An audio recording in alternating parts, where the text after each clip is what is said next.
ମୁଁ ଆପଣମାନଙ୍କୁ ନିମନ୍ତ୍ରଣ କରୁଛି।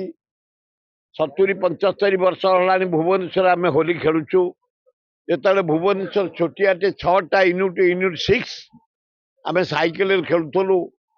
ଭୁବନେଶ୍ୱରରେ ଖେଳିବୁ, ବାଳକାଟିରେ ଗାଧେଇବୁ, ଖାଇବୁ, ଆସିବୁ। ପ୍ରତି ବର୍ଷ ଆମେ କୋଭିଡରେ ବି ହୋଲି ଖେଳିଛୁ, ମହାବାତ୍ୟାରେ ବି ଖେଳିଛୁ, କେବେ ବନ୍ଦ ହେଇନି।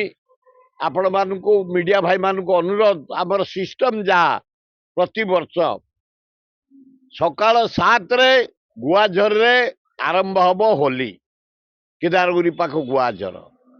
8ରେ ମାଉସିଆ ମନ୍ଦିର ପ୍ରାଙ୍ଗଣରେ ଆପଣମାନଙ୍କ ପାଇଁ ଦହିବରା, ଆଳୁଦମ, ମିଠା, ନାନାଦି ପ୍ରକାର ହୋଲି କରାଯିବ।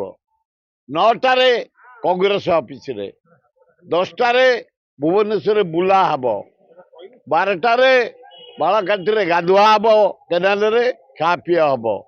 ଆପଣମାନଙ୍କୁ ନିମନ୍ତ୍ରଣ। ଗୁଆଝରରେ ପହଞ୍ଚିଲେ ଅଭିନନ୍ଦନ, ସେଠି ଜଳଖିଆ ଦିଆଯିବ।